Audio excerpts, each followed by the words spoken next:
Hello मेरे शेर और शेरनियों, कैसे हैं आप लोग। आई होप कि आप लोग मस्त होंगे, स्वस्थ होंगे और खा पी के बिल्कुल जबरदस्त होंगे। देखिए, अभी जो हमारा चैप्टर चल रहा है प्रकाश का परावर्तन का, जिसमें पिछले 7 लेक्चर में हम लोगों ने इसकी सारी डिटेल अच्छी तरीके से सिंपल और बेसिक तरीके में आप लोग को पढ़ा दिया है। अभी जो हमारा चल रहा है गोलीय दर्पण का पार्ट, यानी कि अवतल दर्पण का, और अवतल दर्पण में कौन सा प्रतिबिंब कहाँ पे बनेगा, ये अभी हम आप लोग को सिखा रहे हैं। देखिए, आप लोग चैनल पे अगर नए होंगे ना, तो हमारे चैनल को सब्सक्राइब कर लीजिएगा और बेल आइकन को ऑल पे प्रेस कर दीजिएगा, ताकि हमारे वीडियो का नोटिफिकेशन आप लोग के पास सबसे पहले पहुंच जाए। देखिए, हम जो भी पढ़ाते हैं ना, आप लोग को क्लास में याद कराएंगे, ये हमारी गारंटी है। तो चलिए चलते हैं आज की टॉपिक की तरफ। देखिए, आज का हमारा पहला टॉपिक क्या है कि जब वस्तु को कहाँ रखा जाएगा, तो वस्तु को रखा जाएगा अवतल दर्पण के वक्रता केंद्र और फोकस के बीच में। ठीक, वस्तु को कहाँ पे रखा जा रहा है, अवतल दर्पण के सी और एफ के बीच। देखिए, सी का मतलब क्या है, तो सी का मतलब है वक्रता केंद्र, और एफ का मतलब क्या है, तो हमारा मुख्य फोकस यानी कि फोकस। तो मान लीजिए कि अगर किसी वस्तु को कहाँ पे रखा जाएगा, तो किसी वस्तु को रखा जाएगा वक्रता केंद्र और फोकस के बीच में। तो जब वस्तु को वक्रता केंद्र और फोकस के बीच में रखा जाएगा ना, तो हमारा वस्तु का स्थिति क्या होगा, वस्तु का प्रकृति क्या होता है, यानी कि वस्तु कैसा प्रतिबिंब कैसा बन रहा है, प्रतिबिंब का साइज कैसा होगा, इन सब के बारे में अभी हम लोग आप डिस्कस करेंगे। ठीक है, इन सब के बारे में मैं अभी आप लोग को सिखाऊंगा। ठीक है, देखिए हमारा पहला क्या है, जो हमारा पहला टॉपिक है कि जब वस्तु कहाँ पे होगा, तो वस्तु अवतल दर्पण के कहाँ पे होगा, वक्रता केंद्र और फोकस के बीच स्थित होगा। मान लीजिए, देखिए जब क्या होता है ना, ये हमारा क्या है, तो ये हमारा है अवतल दर्पण। ठीक है, ये है हमारा अवतल दर्पण। और देखिए, अवतल दर्पण पे वस्तु को कहाँ रखने के लिए बोल रहा है, तो अवतल दर्पण में वस्तु को रखने बोला है सी और एफ के बीच, यानी कि हमारा वक्रता केंद्र और मुख्य फोकस के बीच में। तो ये हमारा क्या है, ये हमारा होगा प्रिंसिपल एक्सिस, यानी कि इसको हम लोग क्या कहते हैं, प्रधान अक्ष। ये हमारा क्या है, पोल, यानी कि इसको हम लोग कहते हैं ध्रुव। और ये हमारा क्या है, एफ यानी कि हम लोग कहते हैं मुख्य फोकस। ठीक है, तो यहाँ पर वस्तु रखने कहाँ बोल रहा है, तो वस्तु को रखने बोल रहा है कि वक्रता केंद्र, ये हमारा वक्रता केंद्र है, हमारा फोकस, इसके बीच में रखने बोला है। ठीक, तो मान लीजिए हम लोगों ने क्या रखा, यहाँ पे एक वस्तु को रखा। ठीक, अब जब वस्तु को हमने यहाँ पे रख दिया, तब क्या हो रहा है, जब प्रकाश की किरण, यानी कि जो बिंदु स्रोत से जो प्रकाश आता है ना, प्रकाश की किरण इस वस्तु पर पड़ रहा है। जब वस्तु से यहाँ पे आएगा ना प्रकाश की किरण, देखिए तो ये पहले तो यह जाता है वक्रता केंद्र से काटते हुए।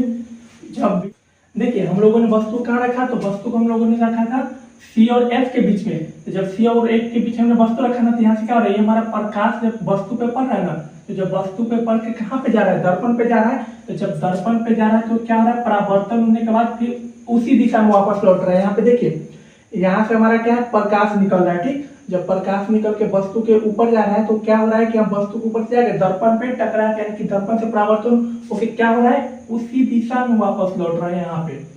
और जब दूसरा यहाँ से निकल रहा है, तब कहाँ जा रही है, हमारा वस्तु को आया। ठीक है, ये हमारा क्या है, देखिए ये हमारा प्रकाश, यानी कि जो लाइट निकला वहां पे कहाँ काट रहा है, तो जो काट रहा है फोकस से होते हुए इधर जा रहा है, यानी कि अनंत की तरफ निकल जा रहा है। तो हम लोग से क्या पूछ रहा है कि वस्तु का स्थिति, तो वस्तु का स्थिति क्या है, वस्तु का स्थिति सी और एफ के बीच, यानी कि वक्रता केंद्र और फोकस के बीच में। तो अब पूछ रहा है कि वस्तु का प्रतिबिंब कहाँ पे बनेगा, यानी कि प्रतिबिंब का हमारा स्थिति क्या होगा। देखिए, तो जब यहाँ से फोकस है, जब ये हमारा किरण आरेख निकलेगा ना, किरण आरेख। ठीक है, तो किरण आरेख निकल के कहाँ गया, फोकस से होते हुए एक काटते हुए कहाँ पे निकल गया, और एक बिंदु यहाँ से कहाँ से काटा, तो एक बिंदु वक्रता केंद्र से काटते हुए कहाँ पे निकल गया, तो हमारा अनंत पे निकल गया। ठीक है, अब अनंत पे यहाँ पे क्या बना, अनंत पे हमारा ये क्या बना, ये हमारा प्रतिबिंब बन रहा है। ठीक, अब देखिए यहाँ पे जो वस्तु का प्रतिबिंब कैसा है, तो वस्तु का प्रतिबिंब छोटा है, लेकिन जो हमारा अनंत पे बन रहा है, तो वस्तु का प्रतिबिंब कैसा बन रहा है, तो वस्तु से बड़ा बन रहा है प्रतिबिंब। और देखिए यहाँ पे हमने क्या लिखा था, ए बी। ठीक, ए बी यानी हमारा क्या था, वस्तु, लेकिन यहाँ पे जो बन रहा है क्या बन रहा है, बी डैश और ए डैश। तो इससे हम लोग को क्या पता चलता है कि जो वस्तु का प्रतिबिंब बन रहा है कैसा बन रहा है, तो वस्तु का प्रतिबिंब उल्टा बन रहा है, वस्तु से बड़ा बन रहा है। ठीक, तो आप लोग को समझ में आ गया कि अगर मान लीजिए जब वस्तु को कहाँ पे रखा जाएगा, वक्रता केंद्र पे और फोकस के बीच रखा जाएगा, तो वस्तु का प्रतिबिंब कहाँ पे बनेगा, तो जो हमारा वस्तु का प्रतिबिंब कहाँ पे बन रहा है, वस्तु का प्रतिबिंब हमारा बन रहा है अनंत और वक्रता केंद्र के बीच में। ये हमारा अनंत है। ठीक, और अनंत और कहाँ पे बन रहा है, वक्रता केंद्र के बीच में बन रहा है वस्तु का प्रतिबिंब। अब पूछा कि प्रतिबिंब का स्थिति क्या है, तो प्रतिबिंब का स्थिति है वक्रता केंद्र और अनंत के बीच में। प्रतिबिंब की प्रकृति क्या है, तो प्रतिबिंब की प्रकृति क्या है, तो ये हमारा प्रतिबिंब का तो जो प्रतिबिंब का प्रकृति कैसा है, तो ये वास्तविक है। देखिए यहाँ पे तो बन तो रहा है वास्तविक, और वास्तविक बनने के साथ क्या बन रहा है, वस्तु से बड़ा बन रहा है। ठीक, तो यानी वास्तविक और उल्टा बनता है। चलिए, जब वस्तु को कहाँ पे रखा जाएगा, वक्ता केंद्र और फोकस के बीच में रखा जाएगा, तो प्रतिबिंब कहाँ पे बनेगा हमारा, अनंत और वक्ता केंद्र के बीच में बनता है। तो हमारा पहला क्या था कि जो हमारा वस्तु का स्थिति है ना, एग्जाम में कैसे पूछा जाएगा पता है कि बताइए कि किसी वस्तु का स्थिति कहाँ पे है, तो वक्ता केंद्र पर है, और वक्ता केंद्र और किसके बीच में, तो फोकस के बीच में। आपसे पूछा जाएगा बताइए कि अगर किसी वस्तु का स्थिति वक्ता केंद्र और मुख्य फोकस के बीच में है, तो जो वस्तु का प्रतिबिंब है कहाँ पे बनेगा। तो आप लोग को आंसर क्या करना है कि जो वस्तु का प्रतिबिंब कहाँ बनेगा, तो हमारा वस्तु का प्रतिबिंब कहाँ पे बन रहा है, ये अनंत पे बन रहा है, और किसके बीच में बन रहा है, वक्रता केंद्र के बीच में बन रहा है। तो हमारा इसका क्या होता है, इस तो स्थिति है कहाँ पे रखा हुआ है, तो सी और एफ के बीच में तो हमारा रखा हुआ है ही।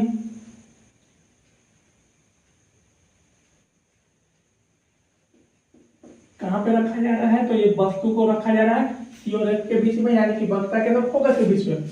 अब जब वक्ता केंद्र और फोकस के बीच में रखेंगे तो वस्तु का प्रतिबिंब यानी कि प्रतिबिंब का स्थिति करने का क्या मतलब कि प्रतिबिंब कहाँ पे बन रहा है, तो हमारा प्रतिबिंब कहाँ पे बन रहा है, तो ये वक्ता केंद्र यानी सी और किसके बीच में बन रहा है, अनंत के बीच में बन रहा है।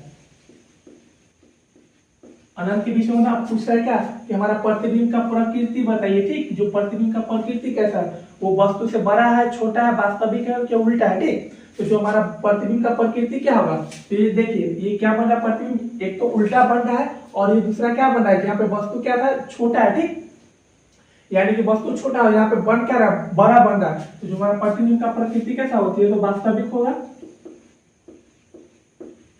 वास्तविक और उल्टा।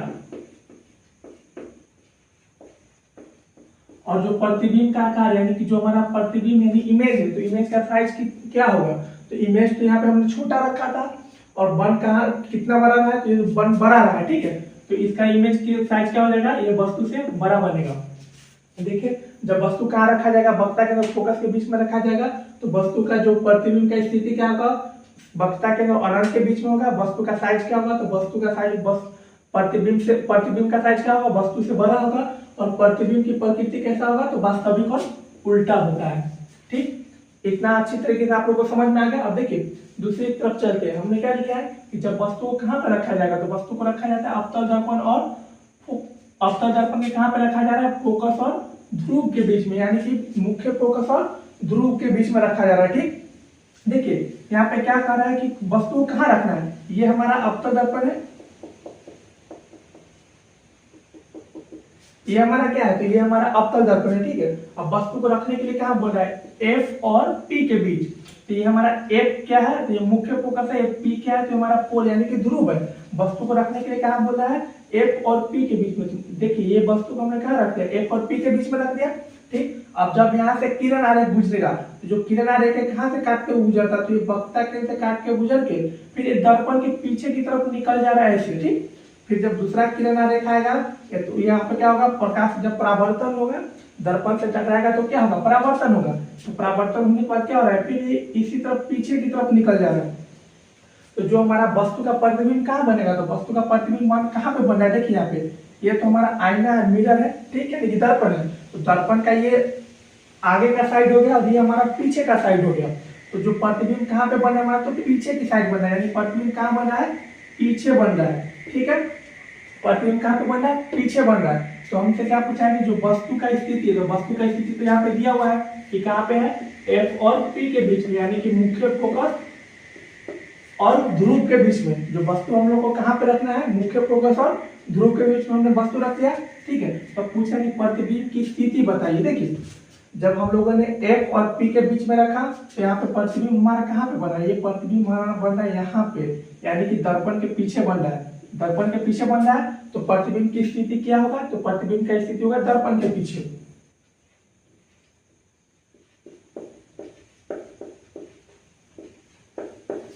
ठीक है, अब अगला हमारा क्या कि प्रतिबिंब की प्रकृति, यानी कि प्रतिबिंब बन कैसा रहा है। ठीक है, तो जब एक बात याद रखिएगा, अगर जब भी वस्तु का प्रतिबिंब कहाँ पे बनेगा, तो वस्तु का प्रतिबिंब अगर बन रहा है दर्पण के पीछे, तो दर्पण के पीछे बनेगा तो कैसा बनेगा, काल्पनिक बनेगा।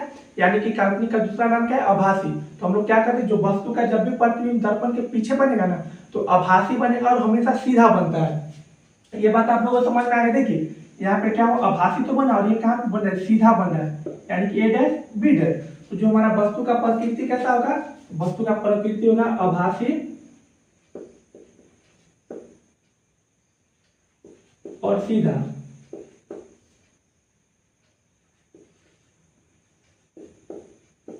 ठीक है, अब जो पूछ रहा है कि हमारा प्रतिबिंब का आकार यानी कि जो इमेज बन रहा है, जो इमेज बन रहा है कहाँ पे, तो हमारा F और P के बीच में जो वस्तु रखा गया उसका इमेज कहाँ पे बन रहा है, दर्पण के पीछे। तो जब दर्पण के पीछे इमेज बनता है तो उसका साइज क्या होगा। देखिए यहाँ पे हमने क्या रखा था, यहाँ पे वस्तु हमने रखा, ठीक है, तो वस्तु यहाँ पे क्या है, छोटा है। अब जब ये दर्पण के पीछे बना है तो वस्तु का जो इमेज क्या बन रहा है, बड़ा बन रहा है छोटा, तो ये वस्तु से बड़ा बन रहा है जो वस्तु का प्रतिबिंब है। तो प्रतिबिंब का आकार कैसा होगा, वस्तु से बड़ा।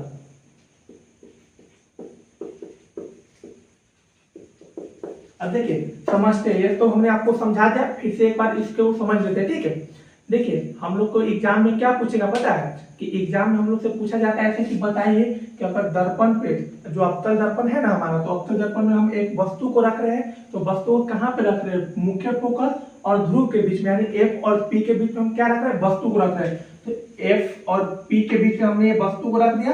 ठीक है, इतना बात क्लियर है। ठीक, अब कह रहा है कि जब इसको बीच में रख दिए F और P के बीच में, तो जो वस्तु का प्रतिबिंब कहाँ पे बन रहा है, तो जो ये हमारा वस्तु है, तो वस्तु का प्रतिबिंब कहाँ बन रहा है, ये दर्पण के पीछे हमारा वस्तु का प्रतिबिंब बन रहा है, ये हमारा प्रतिबिंब बना। तो जो वस्तु का प्रतिबिंब कहाँ बना है, तो दर्पण के पीछे, यानी कि जो प्रतिबिंब का स्थिति होगा दर्पण के पीछे।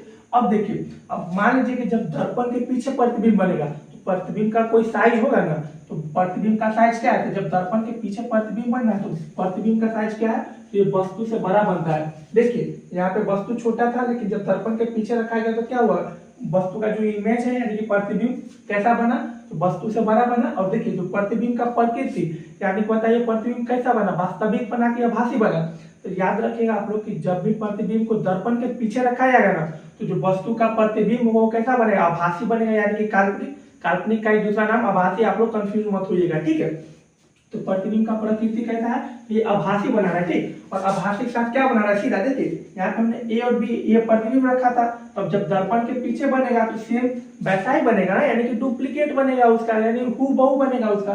तो क्या बन रहा है यहाँ पे, वस्तु का प्रतिबिंब क्या बन रहा है, वस्तु से बड़ा बन रहा है और आभासी और सीधा बन रहा है। ठीक, बहुत ज्यादा इंपॉर्टेंट है, अच्छी तरीके से आप लोग इसको समझ लीजिएगा, एग्जाम में हमेशा पूछा गया 2 नंबर के लिए। अवतल दर्पण के जो जितना भी 6 प्रतिबिंब का स्थिति था आज हमने आप लोग को खत्म कर दिया है। अब अगला हम लोग को क्या पढ़ना है कि जो उत्तल दर्पण में वो प्रतिबिंब की स्थिति, यानी कि जो उत्तल दर्पण में प्रतिबिंब बनता है, कहाँ पे बनता है, कैसा बनता है, वो पढ़ेंगे। ठीक है, अच्छी तरीके से आ गए ये आप लोग को समझ में। अब मिलते हैं अगली क्लास में। अगर आप लोग चैनल पे नए होंगे तो हमारे चैनल को सब्सक्राइब कर लीजिएगा और बेल आइकन को ऑल पे प्रेस कर दीजिएगा, ताकि हमारे जो वीडियो का नोटिफिकेशन हो आपके पास सबसे पहले पहुंच जाए। मिलते हैं अगली क्लास में, अभी के लिए इतना ही, बाय बाय, टेक केयर।